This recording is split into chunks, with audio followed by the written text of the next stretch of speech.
The Minnesota State baseball team sits at the top of the NSIC, and this year's group is getting the job done in a variety of ways. 1 through 9, the lineup is producing, with 8 batters hitting over 300 this season. The offense has just been putting up great numbers, which makes it easier to pitch, makes it a little bit easier to play defense. So it's just not one aspect of the game that you can point to that's really doing a great job for us, but I think it's a culmination of a couple different areas. All the depth on the roster allows players to keep the approach simple at the plate. It's key for a dangerous lineup, that's for sure. And yeah, it's nice that you don't have to go up there and do too much. You can just stick to your approach and do as little as walk.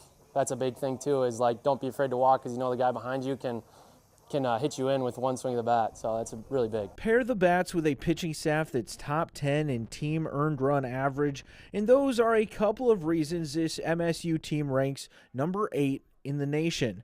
Beyond all the stats, though, is the value of experience within the dugout, which is something a coach can't teach. This is the oldest group that we've had. Our average age is 21 and a half years old. So that's something that you really can't measure as far as what that means to a team. But what I've seen in difficult situations in games, those guys are just, they're even keel. They don't get too high, they don't get too low. The Mavericks' expectations are high for this season as the team comes into this final stretch of conference games to close out regular season action in early May. I think that's the key, is just being ourselves and knowing that we're good enough to go all the way and win it all, but we just need to stay to ourselves and not try to do too much, understanding that this whole team has an impact and everyone has a role. One big series coming up on the schedule is next weekend when the Mavericks head out to Sioux Falls to take on nationally ranked Augustana. In Mankato, I'm Rob Clark.